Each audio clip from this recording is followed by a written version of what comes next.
بسم الله الرحمن الرحيم. السلام عليكم ورحمة الله وبركاته. راح أشرح لكم أحكام الميراث حسب قانون الأحوال الشخصية العراقي، اللي هو لا يختلف عن أحكام الميراث الموجودة في الشريعة الإسلامية، إلا فيما يتعلق بحالات معينة تخص ميراث البنت، بنت الابن والأخت الشقيقة. راح أتطرق لهم أثناء كلامي عن حالات ميراث كل واحدة منهن. أول شيء وأهم شيء بالميراث أريد أعرف الحجب. اليوم من توفى شخص أريد أعرف الأشخاص اللي راح يرثون من هذا الشخص والأشخاص اللي راح ينحجبون من هذا الشخص، أي ينمنعون من الميراث. الحجب بطبيعة الحال ينقسم إلى قسمين: أما حجب نقصان أو حجب حرمان. حجب النقصان هذا يتعلق بالزوج والزوجة والأم والأب.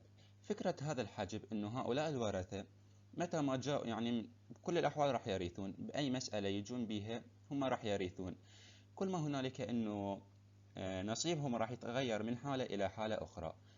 مثلا الزوجة راح يكون نصيبها النصف في حال عدم وجود فرع وارث للزوجة. إذا اليوم الزوجة توفت وما كان عندها أي ولد أو أي بنت، بس زوجها، فهنا زوجها راح ياخذ النصف. لكن هذا النصيب مالته راح يتحول إلى الربع إذا كان للزوجة اللي توفت كان عندها فرع وارث، سواء كان هذا الفرع الوارث مذكر أو مؤنث، راح يأثر على نصيب الزوج، راح يحوله من النصف إلى الربع. الحالات الأشخاص المشمولين بحجم النقصان هم الزوج والزوجة والأم والأب. حجب حرمان: أي وارث عدا هؤلاء، طبعا بالإضافة إلى البنت والابن، أي وارث عدا هؤلاء ممكن يتعرض للحجب، أي لا يرث إطلاقا. مثلا الإخوة لا يرثون مطلقا عند وجود فرع وارث للميت أو بوجود الأب. إذا اليوم توفى شخص وكان عنده إخوة ولكن كان عنده أولاد، أولاد ذكور أو بنات حسب القانون، لأن البنات حسب الفقه لا يحجبون الإخوة. فهسه احنا بدنا نحكي حكي قانوني. إذا توفى شخص وكان عنده أولاد سواء ذكور أو إناث وكان عنده إخوة، هؤلاء الأولاد راح يحجبون الإخوة، فالإخوة هنا ما راح يرثون أي شيء. حالات الميراث، حالات الحجب العفو: الابن والبنت قانونا وإن نزلوا، سواء كانت بنت ابن أو ابن ابن، والأب. هذول الثلاث، الابن والبنت والأب. طبعا البنت والابن وإن نزلوا، يعني قلت لكم بنت الابن أو ابن الابن راح يحجبون كل أنواع الإخوة. أي أخوة يجون بالمسألة وتشوف أنت موجود ابن أو بنت أو ابن ابن أو بنت ابن أو أب، هذول أنا أسميهم الجوكر. أي نوع من الأخوة يجون راح يكونون محجوبين، سواء كانوا أخوة لأب أو أخوة لأم أو أخوة أشقاء راح يكونون محجوبين. الأم تحجب أم الأم وتحجب أم الأب، أي أنه الأم تحجب الجدة سواء كانت أمها أو أم الأب. فيعني الأم تحجب كل الجدات. الأب يحجب أم الأم فقط، أي يحجب، يعني إذا توفى شخص وكان عنده أب وكان عنده جدة، تمام، الجدة ما راح ترث بسبب إنه الأب يحجبها. لكن الأب لا يحجب أم الأم. فاليوم إذا توفى شخص، تمام، وكان عنده أب وعنده يعني نفترض إنه أمه متوفية، هنا أم الأم راح ترث، الأب لا يحجبها، لأن الأب يحجب الأم اللي من عصبته بس، اللي هي أمه. فالأب يحجب الجدة فقط اللي هي أم الأب، بينما الأم تحجب الأم وأم الأب. الأبناء المباشرين يحجبون أبناء الأبناء. إذا توفى شخص وكان عنده ابن وابن ابن، ابن الابن هو المباشر، فهو راح ياخذ كل التركة ويحجب ابن الابن. كذلك الحالة القانونية اللي قلت لكم إنه راح أتطرق لها. إذا توفى شخص وعنده بس بنت وبنت ابن، أو أي نعم، على افتراض إنه ابنه متوفي. إذا توفى شخص وعنده بنت وعنده بنت ابن، فهنا حسب القانون إنه البنت هي اللي راح تاخذ كل التركة والبنت الابن محجوبة. الإخوة الأشقاء يحجبون الإخوة لأب.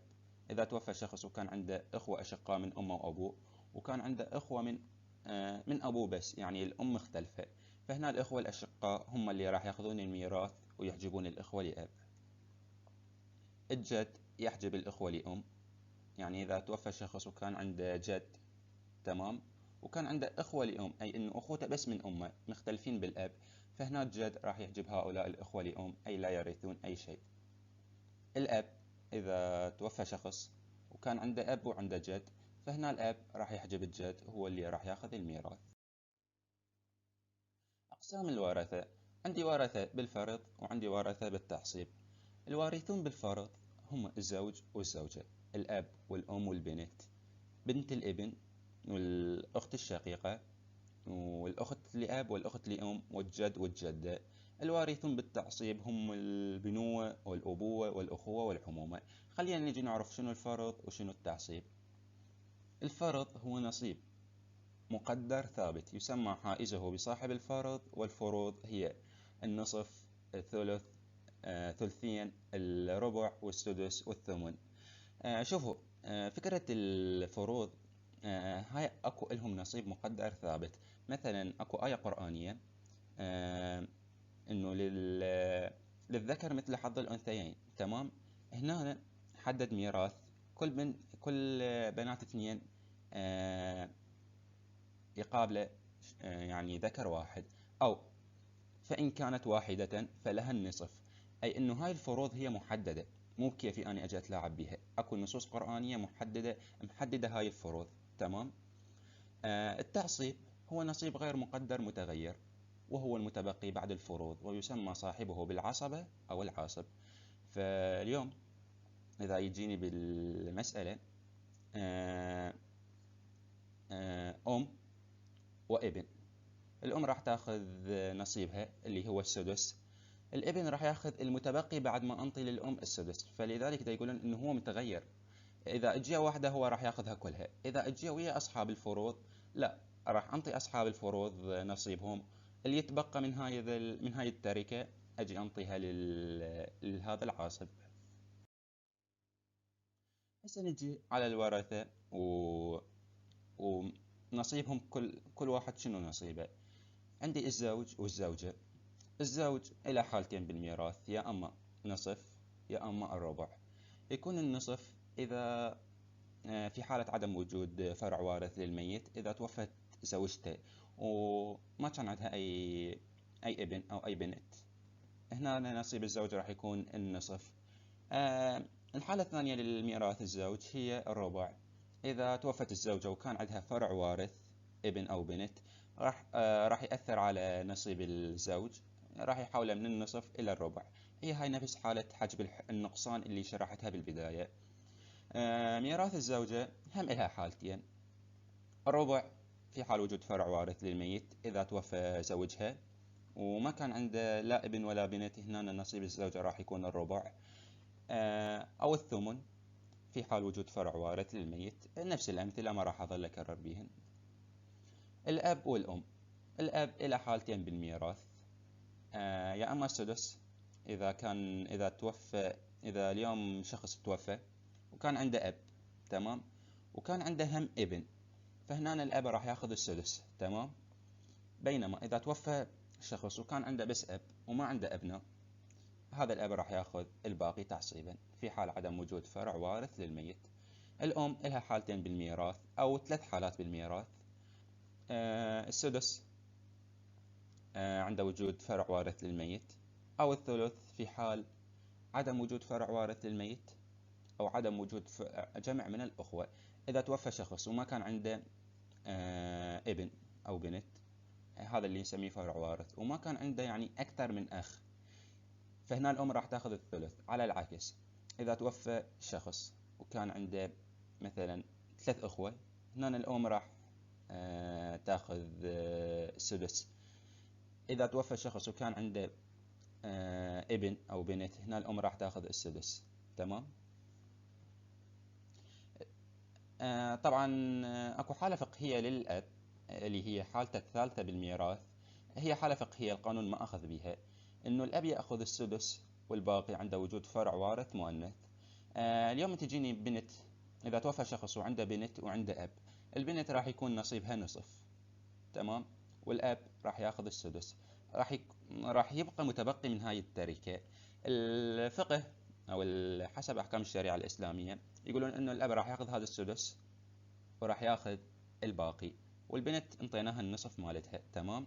ولكن هاي الحالة فقهية إنه القانون ما أخذ بها، لأن البنت راح تاخذ النصف والمتبقي كذلك راح يرجع لها. الحالة الثالثة الميراث الأم، ثلث الباقي. شوفوا هاي الحالة راح تفتهموها أكثر من نشرح أصل المسألة. هي إلها حالتين بس، تمام. إذا توفى شخص وكان عنده إذا توفت العفو، أقصد إنه الحالة الأولى إذا جاب المسألة زوج وأم وأب، وإذا جاب الحالة الثانية إذا جاب المسألة زوجة وأم وأب، تمام.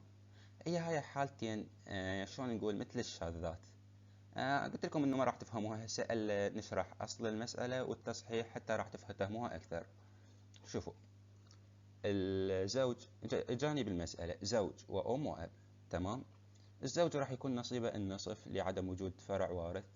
الأم راح يكون نصيبها الثلث لأن ماكو لا فرع وارث ولا جمع من الأخوة. الأب راح ياخذ الباقي، تمام. أصل المسألة من 6.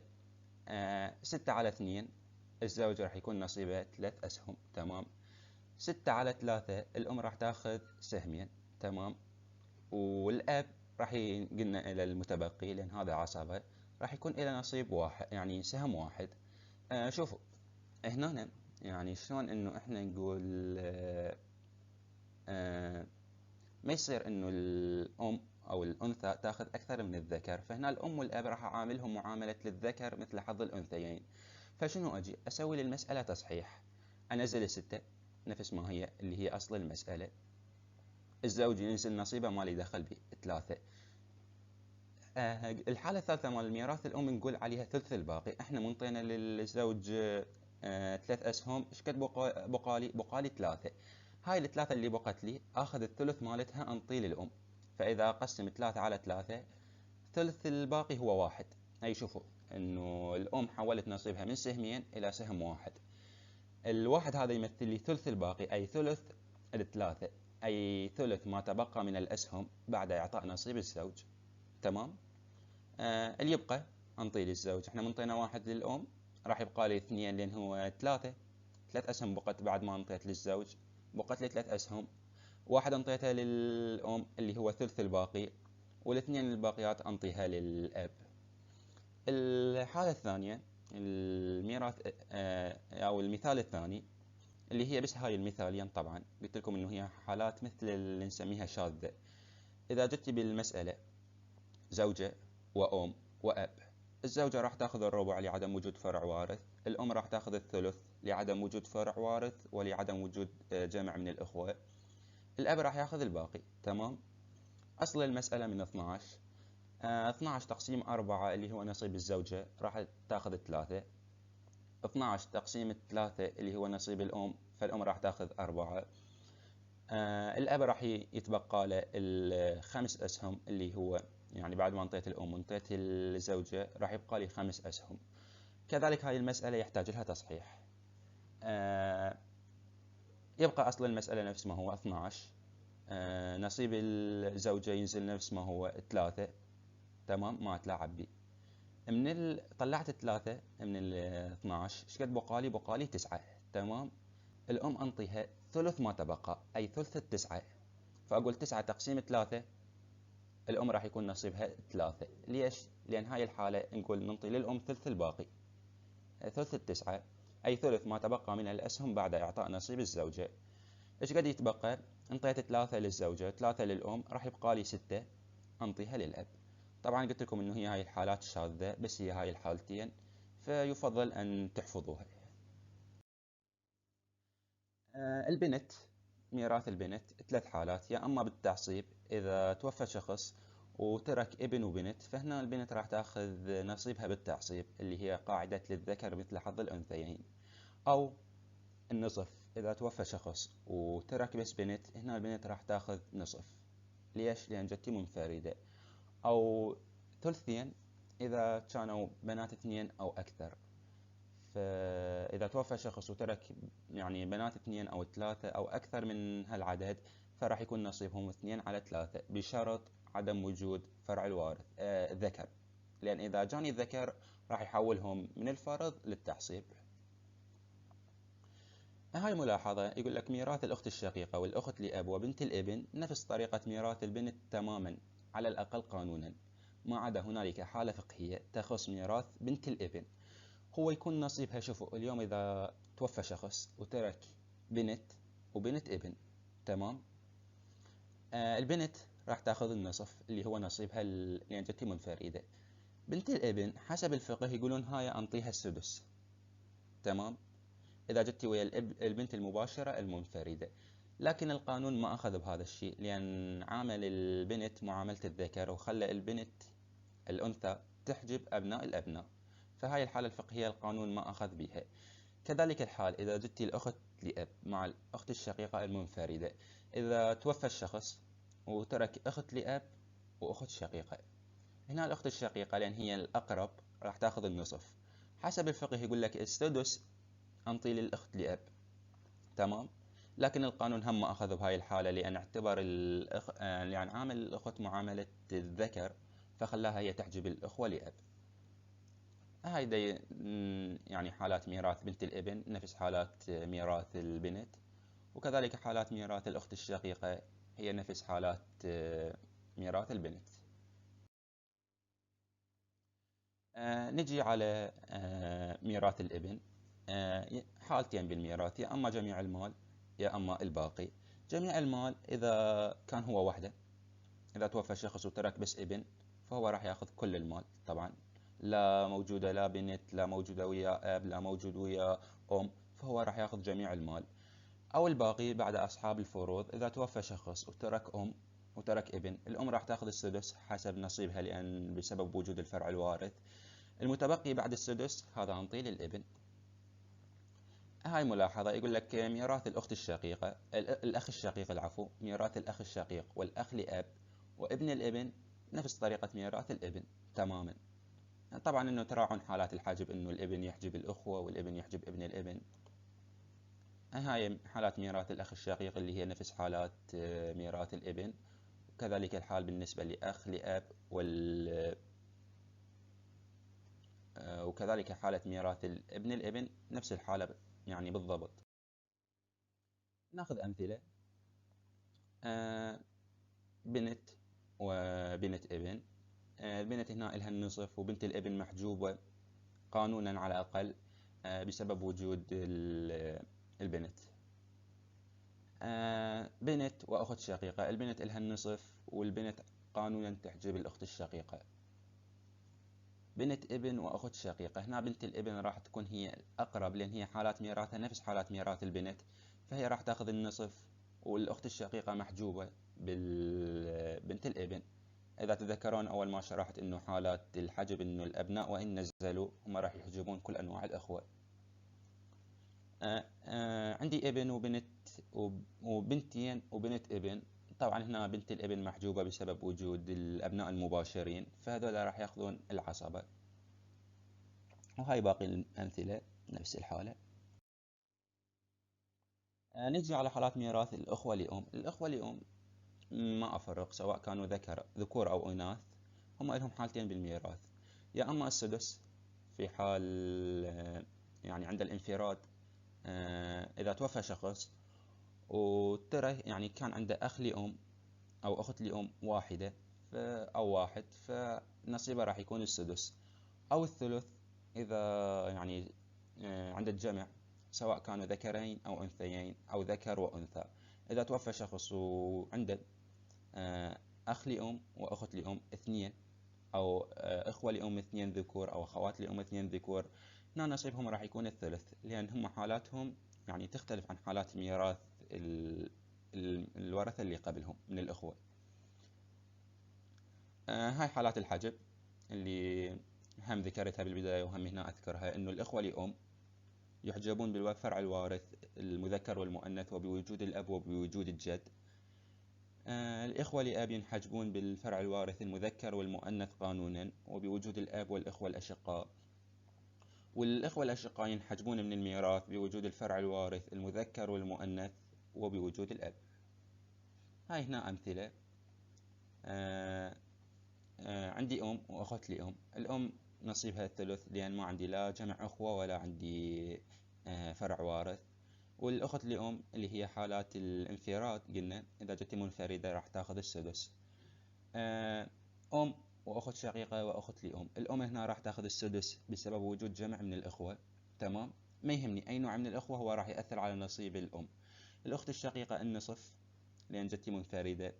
والأخت لأم قلت لكم إنه حالاتهم يعني شلون إنه حالاتهم خاصة، فجتي منفردة راح تاخذ السدس. أم وأخ لأم وأخت لأم. الأم هنا راح تاخذ السدس بسبب وجود فرع جمع أخوة، العفو. والإخوة لأم قلنا إذا كانوا جمع راح ياخذون الثلث. أب وأم وأخ شقيق وأخت شقيقة وأخت لأم. الأب راح ياخذ الباقي.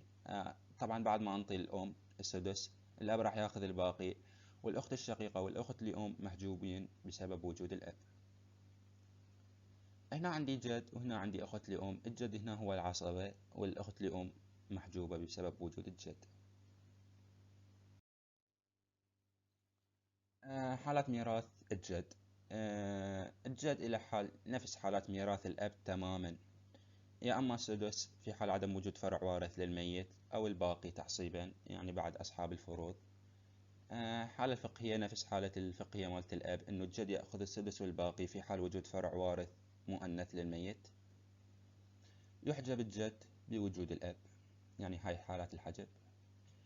هسه ميراث الجدة. الجدة سواء كانت أم الأم أو أم الأب، تمام، إذا توفى شخص نفرض أنه هو ما عنده لا أب ولا أم، يعني هم متوفين، ولكن عنده جدة اللي هي أم أمه أو أم أبوه. تمام، حالات ميراثهم هي السدس في حال عدم وجود الأم، لأن الأم قلنا لكم أنه تحجب أم الأم وأم الأب. تحجب الجدة أم الأب بوجود الأب وبوجود الأم. أما أم الأم فتحجب بوجود الأم فقط، أي أنه الأب لا يحجب أم الأم. هسه ندخل على موضوع أصل المسألة، اللي موضوع اللي طرقت عليه يعني بداية بالحالة الثالثة، الميراث الأم. احنا ظلنا ساعة نحكي انه نقول انه هاي الها سدس، هاي الها ثلث، هاي الها ربع. فأريد يعني شلون انه أطلع يعني سهامهم من التركة. عندي شيء اسمه أصل المسألة. أصل المسألة يقول هو تحصيل أقل عدد يخرج منه فرض المسألة بلا كسر، وإن أصول المسائل لا تخرج عن كونها واحد من 7 أرقام حصرا، وهي 2 3 6 والأربعة والثمانية والاثناعش وال24. ناخذ أمثلة حتى نفهم أكثر. عندي زوج وأم وابن. الزوج إلى الربع، تمام، لأن بسبب وجود الفرع الوارث. الأم إلها السدس بسبب وجود الفرع الوارث. الابن المتبقي بعد أصحاب الفروض، لأن هي الحالة الثانية للميراث، الابن هو الباقي بعد أصحاب الفروض. أريد أعرف أصل المسألة شلون طلع لي 12. تمام، عندي 4 وعندي 6، آخذهم على جهة اللي هو 4 مال الزوج و6 مال الأم. أسوي لهم تحليل. 4 و6 على 2، 6 على 2 بها 3، 4 على 2 بها 3 على 2، هاي بها 1، الاثنين والثلاثة تنزل لأن ما وياها اختصار للاثنين. هسه على 3 هاي بها 1 وهاي بها 1. الاثنين والاثنين والثلاثة اللي طلعوا لي أضربهم، ايش قدر راح يطلع لي؟ راح يطلع لي 12. هاي ال 12 هي أصل المسألة. فهسه إذا نجي نقول 12 تقسيم 4، 3 أسهم للزوج. 12 تقسيم 6، الأم راح تاخذ سهمين. الباقي للابن اللي هو 7، لأن 5 و7 راح يساوي لي 12. ناخذ مثال ثاني. الزوجة وأم وابن. الزوجة راح تاخذ الثمن بسبب وجود الفرع الوارث. الأم راح تاخذ السدس بسبب وجود الفرع الوارث. والابن راح ياخذ الباقي. فهنا حتى أعرف أصل المسألة شقد، آخذ الثمانية اللي هو نصيب الثمن اللي هو نصيب الزوجة، والسدس اللي هي 6 نصيب الأم. أسوي لهم تحليل على 2، يعني تحليل اعتيادي. يعني هسه أجي أضرب 2 في 2 يعني بعد ما حللت. 2 في 2 في 2 في 3 24. هاي 24 هي راح تكون أصل المسألة. تمام. 24 هسه أجي أقسم 24 على 8. دقيقة بس خليني أتأكد من هاي. أي نعم، 24 تقسيم 8 بها 3، العفو مكتوبة 4 بالغلط. و24 تقسيم 6 هي المفروض تكون 4، بس مجرد إنه هاي 3 تصير 4 والأربعة تصير 3. المتبقي اللي هو 14 راح نطيه للابن. هاي كلها، كل ما يتعلق بأصل المسألة. هاي أمثلة. عندي زوجة، جد، ابن وبنت. الزوجة راح تاخذ الثمن بسبب وجود الفرع الوارث. الجد قلت لكم انه هو نفس حالات ميراث الاب، فراح ياخذ السدس. تمام. والابن والبنت اللي هم العصبة راح ياخذون الباقي. فهنا اصل المسألة من 24 بعد ما حللت، او طريقة اسرع يعني بدون ما احلل اني، مجرد انه اشوف الستة والثمانية قبل اخلي اصل المسألة 24. 24 تقسيم 8 بها 3، 24 تقسيم 6 بها 4، المتبقي اللي هو 17 سهم أنطي للأبناء. المثال الثاني، زوجة وأخت شقيقة وأخت شقيقة وأخت لأب. الزوجة إلها الربع لأن ما عندي فرع وارث. الخوات الشقيقات لهم 2 على 3 لأن قلت لكم إنه هي نفس حالات ميراث البنات المباشرات، فبما إنه هن جمع فراح ياخذن 2 على 3. والأخت لأب محجوبة بسبب وجود الخوات الشقيقات. أصل المسألة بعد ما حللت، أو أنا عندي طريقة أسرع، مجرد أنه أشوف 3 و4 بالمسألة أحط أصل المسألة 12. أو تريدون تحللون، هذا الشيء راجع لكم. ف 12 تقسيم 4 3، 12 تقسيم 3 راح يطلع عندي 4. 4 في 2 يعني هسه إذا نقول 12 تقسيم 3 اللي هو 2 على 3 نصيب الخوات الشقيقات، راح يطلع عندي 4. بما أنه عندي 2 بالبسط فأقول 4 في 2، فنصيب الخوات الشقيقات 8. والأخت لأب محجوبة، كل شي ما أنطيها. هاي الأمثلة الباقية، زوجة وبنت ابن وأخ لأب. الزوجة إلها الثمن بسبب وجود الفرع الوارث. البنت الابن إلها النصف لأن جدتي منفردة. أجي هسه أطلع أصل المسألة. تردون تحللون أو تردون الطريقة الأسرع، إنه طالما شفت 2 و8، الاثنين هي جزء من الثمانية، فيعني إنه أني الاثنين ما راح تتضرر إذا خليت أصل المسألة 8. وكذلك إذا أنتم سويتوا لها تحليل بالتالي هو راح يطلع لكم أصل المسألة 8. ف8 تقسيم 8 اللي هو ميراث الزوجة راح يطلع عندي 1. 8 تقسيم 2 راح يطلع عندي 4. والأخ لأب محجوب، كل شي ما أنطي. طبعا هاي الحال إذا نحسب 4 ويا 1 راح يطلع عندي 5، اللي هو أقل من أصل المسألة اللي هو 8. هاي راح نتناولها بعدين، اللي هي بمسائل الرد. زوجة وبنت ابن وأم وأخت شقيقة. الزوجة إلها الثمن بسبب وجود الفرع الوارث. البنات إلهن الثلثين يعني 2 على 3 لأن جمع. الأم إلها سدس بسبب وجود الفرع الوارث. والأخت الشقيقة محجوبة. قلت لكم إنه مجرد تشوفون 6 و8 آخذ 24، أو تردون تسوون 6 و8 و3 تحليل. بالتالي إنه أنتم راح يطلع لكم أصل المسألة هو 24. 24 تقسيم 8 3، 24 تقسيم 3 راح يطلع عندي 8. إيه، في 2 راح يطلع عندي 16. 24 تقسيم 6 راح يطلع عندي نصيب الأم 4 سهام.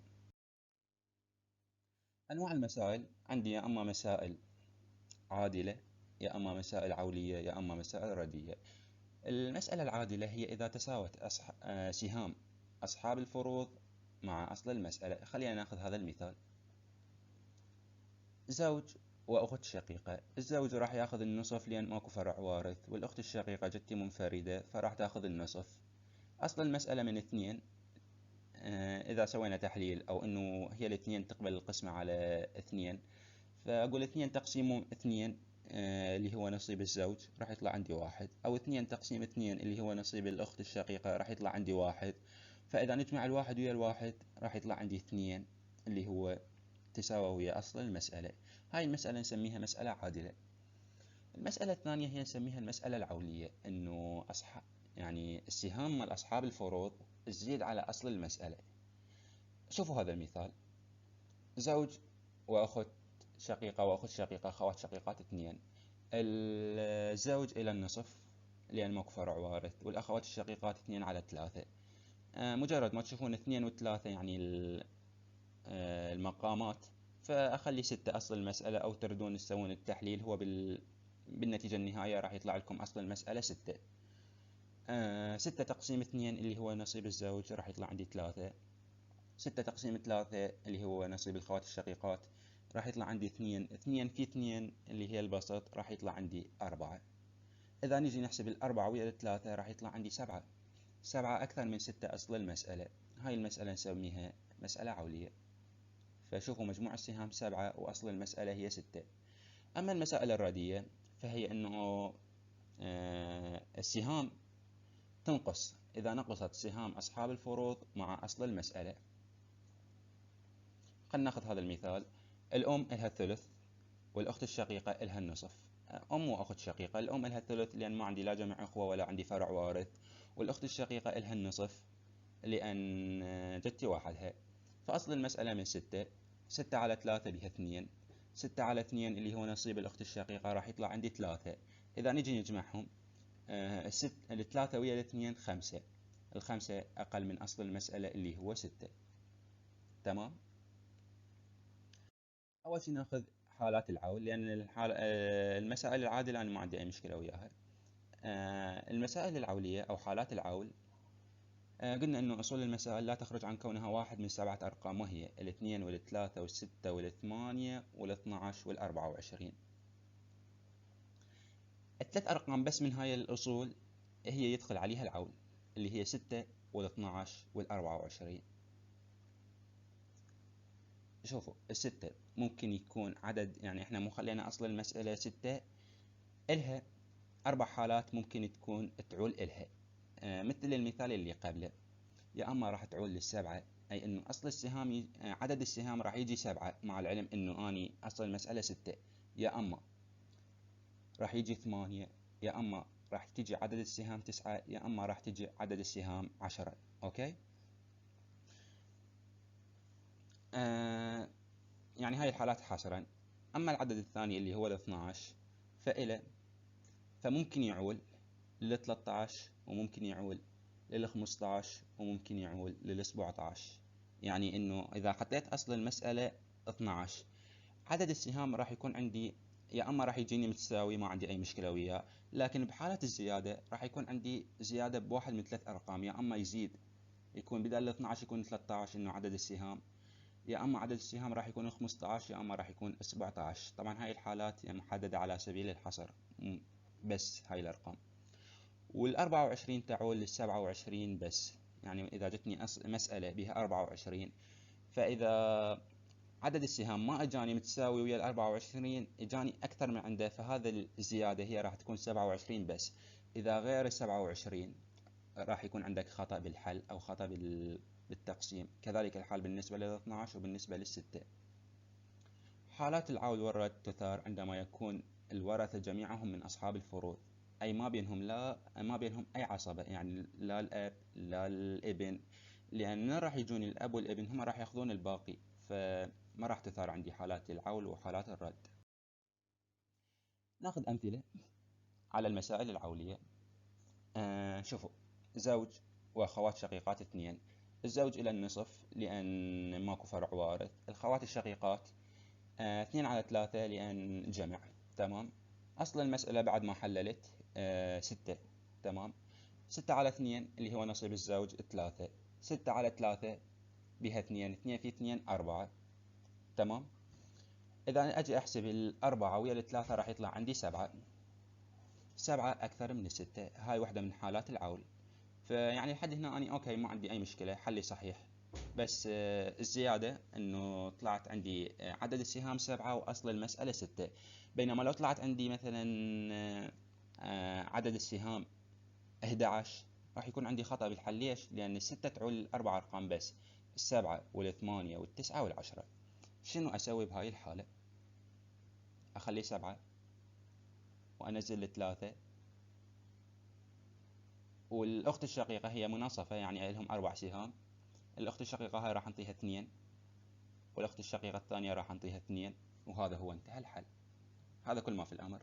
مجرد انه اصل المسألة احوله للزيادة، انه شقد 7 اكتب 7 وانزل الفروض مالتهم.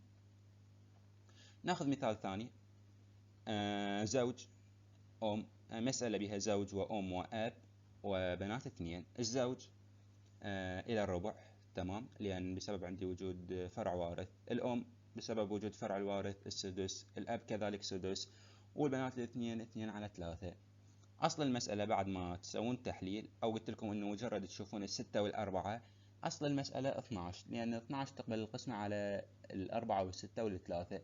12 تقسيم 4 بها 3، 12 تقسيم 6 بها 2، 12 تقسيم 6 بها 2، 12 تقسيم 3 بها 4، 4 في 2 8. اذا اجي احسب 8 ويا الاثنين 10، ويا الاثنين 12، ويا الثلاثة 15. 15 فهي واحدة من الحالات اللي تعول إلها ال 12، فيعني لحد هنا أني حلي صحيح. أوكي.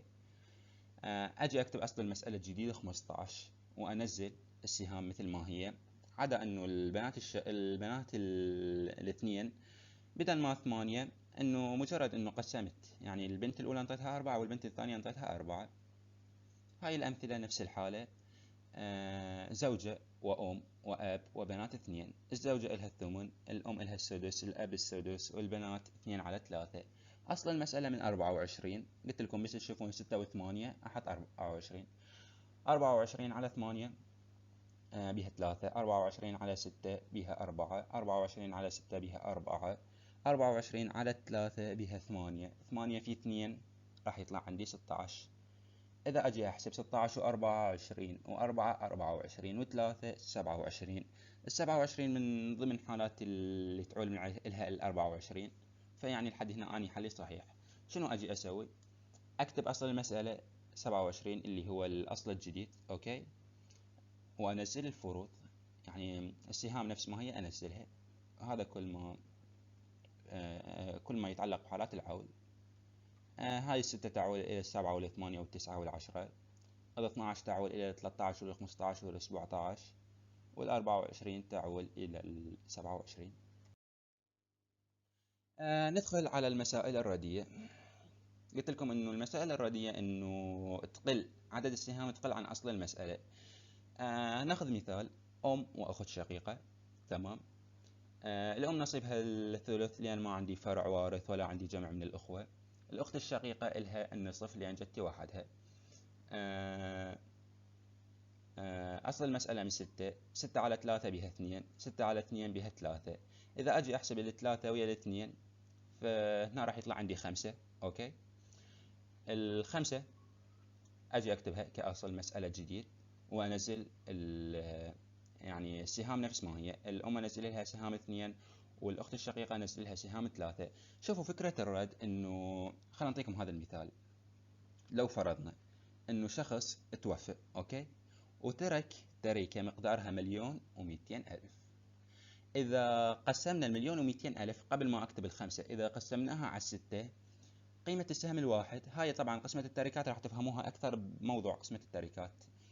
إذا قسمنا 1,200,000 على أصل المسألة اللي هو 6، قيمة السهم الواحد راح تطلع عندي 200,000، تمام. بس بينما إذا قسمت 1,200,000 على 5 اللي هو أصل المسألة الجديد، راح يطلع قيمة السهم 240,000، أي إنه قيمة السهم زادت. فإنه حتى يكون عندي الحل صحيح لازم أحول من 6 لل5. فيعني الأم بدل ما راح كانت تاخذ 2 من 6 راح تاخذ 2 من 5. الأخت الشقيقة بدل ما كانت تاخذ 3 من 6 راح تاخذ 3 من 5. فهاي الفكرة مالتها، إنه أقلل أصل المسألة على مود قيمة السهم تزيد.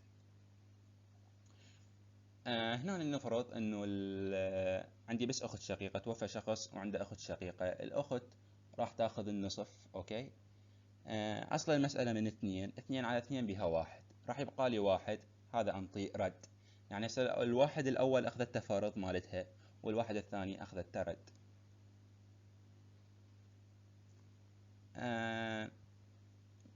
بنات 2، طبعا نصيبهم 2 على 3. أصل المسألة من 3، 3 على 3 بها 1، 1 في 2 2. طلع عندي عدد السهام 2، وأصل المسألة 3. أجي أعدل أصل المسألة الجديد إلى 2، وكل واحدة أنطيها حصتها. يعني العفو، إنه البنت راح تاخذ 1 من 2، والبنت الثانية راح تاخذ 1 على 2. وهاي الأمثلة الباقية طبعا راح يعني أستعجل بالشرح حتى ما يكون الشرح طويل ولو هو طال أكثر من اللازم. بس هاي الملاحظة انه كل الورثة يراد عليهم، يعني هذا الزايد راح يراد عليهم. عدا الزوج والزوجة ما راح يستفادون من الرد. ورثة لا يراد عليهم. اذا جاني بالمسألة زوج وبنت، اوكي، الزوج راح ياخذ الربع لان عندي فرع وارث. البنت راح تاخذ النصف لان جتي وحدها. اصل المسألة من 4، 4 على 4 بها 1، 4 على 2 بها 2. هسه عندي شوفوا اصل عدد الأسهم 3، أوكي، وأصل المسألة 4. أنزل أصل المسألة مثل ما هو، لأن قلت لكم طالما عندي زوج أو زوجة هذول ما راح يستفادون من الرد. ينزل نصيب الزوج نفس ما هو 1. البنت مو راح يبقى، قلنا لكم إنه هي عدد السهام 3، راح يبقى لي 1 من 4. أقول 2 زائد 1 3، فنصيب البنت راح يكون 3 والزوج 1. هذا المثال الثاني انه زوج وثلاث بنات، الزوج الربع والبنات 2 على 3. اصل المسألة 12 على 4 بها 3، 12 على 3 بها 4، 4 في 2 8. اذا نجي نحسبهن 8 ويا الثلاثة راح يطلع عندي 11. اوكي، انزل اصل المسألة مثل ما هو 12، لان عندي طالما عندي زوج او زوجة ما اقدر اكتب 11 لان هذول ما يستفادون من الرد. 12 نصيب الزوج ينزل نفس ما هو. احنا مو قلنا هم 11 بقى واحد يزيد لل 12، هذا الواحد انطيه للبنات. فاقول 8 زائد 1 نصيب البنات 9، والزوج راح يبقى نصيبه 1. فاذا اجي اقسم 9 على 3، كل بنت راح تاخذ 3 سي. موضوع تصحيح المسائل هذا الصراحة يعني راح اشرحه لكم ورقي، ولكن حبيت انه انطيكم الافكار، يعني الافكار الاساسية هنا. شوفوا، انه نضاعف اصل المسألة بالقدر اللي يحقق اعطاء نصيب كل وارث بعد التصحيح. خلنا ناخذ امثلة حتى نفهم شنو المقصود من هذا. عندي زوجة وعندي ابن وعندي بنت. الزوجة لها الثمن، والابن والبنت لهم الباقي. اصل المسألة من 8، 8 على 8 بها 1. المتبقي انطي للابن والبنت 7. هسه هاي ال7 اريد اقسمها على الابن والبنت. 7 ما اقدر اقسمها على ابن وبنت لان لازم يطلع عندي كسر، فاني بالمحصلة النهائية اريد عدد صحيح بدون كسر. شوفوا، عدد السهام عندي قانون يقول عدد السهام على عدد الرؤوس. ايش قد عندي عدد السهام 7. ايش قد عندي عدد الرؤوس بالمسألة؟ الابن والبنت، الابن نحسبه ب2 يعني حصتين، لان للذكر مثل حظ الانثيين. فالابن نحسبه ب2 والبنت نحسبها ب1. ف2 زائد 1 3. نقول 7. هسه انا ما اريد اقسم ال7 على 3، يعني هاي السهام ال7 اريد اقسمها على هاي 3 حصص او 3 رؤوس. فاقول 7 على 3، مجرد انه هذا الحكي دا حول مسألة رياضية. اذا بينهم اختصار اختصر، اذا ما بينهم اختصار اخذ ال3 اضربها باصل المسألة. اصل المسألة قد عندي 8، 3 اخذها اللي هي المقام اضربها في 8 راح يطلع عندي 24. فاصل المسألة الجديد عندي 24. هاي الثلاثة اضربها بعمود اصل المسألة. يعني الثلاثة اضربها بالعمود كله. ضربنا 3 في 8 24. اجيب الثلاثة اضربها في 1 راح يطلع عندي 3. الثلاثة اضربها في 7 راح يطلع عندي 21. اوكي. هسه يعني أجي أوزع السهام، الثلاثة للزوجة لأن هي وحدها. عندي 21. 21 أقسمها على ثلاثة. ليش؟ لأن عندي 3 حصص، الابن حصتين والبنت واحد. فأقول 21 تقسيم 3 راح يطلع لي 7.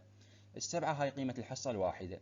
من هنا عندنا بالمسألة تاخذ حصة واحدة هي البنت، فأنطيها 7.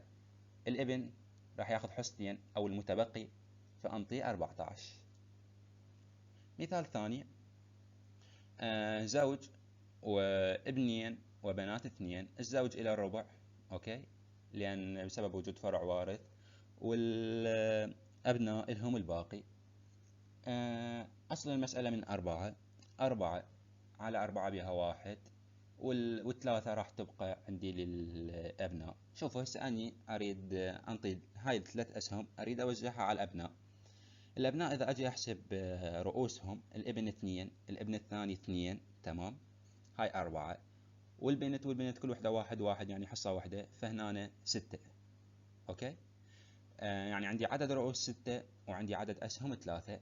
مجرد شوفوا إنه أنا أريد أقسم هاي ال3 على 6 رؤوس. هذا الكلام اللي دا أحكي أحوله مسألة رياضية. أقول 3 على 6 بينهم اختصار، أي بينهم عامل مشترك. على 3، 3 على 3 بها 1، 6 على 3 بها 2، فيعني 1 على 2. هاي الاثنين أضربها بأصل المسألة اللي هي وش قد؟ اللي هو 4. أو شوفوا الاثنين أضربها بعمود أصل المسألة كله. فأول شيء أضرب الاثنين في 4، بعدين أضرب الاثنين في 1 اللي هو نصيب الزوج، وبعدين أضرب الاثنين في 3 اللي هو عدد أسهم الأبناء. فأقول 2 في 4 8، فأصل المسألة الجديد عندي 8. 2 في 1 2، 2 في 3 6. هسه مجرد يعني هسه 6 أقدر أقسمها على الأبناء. أوكي. نصيب الزوج 2 من 8. نصيب الأبناء إحنا ما قلنا 6. 6 أقسمها على 6 رؤوس اللي هي 6 سهام. تقسيم 6 رؤوس راح يطلع عندي قيمة السهم الواحد أو قيمة الحصة الواحدة هو 1. تمام. منو اللي ياخذ حصة واحدة؟ هي البنات، كل بنت تاخذ حصة واحدة. تمام. فالبنت أنطيها حصة، البنت الثانية أنطيها حصة، الأبناء أنطيهم كل واحد حصتين، أو المتبقي اللي هو بعد ما أنطي البنات راح يبقى لي 4. هاي ال4 أقسمها بين الأبناء الاثنين.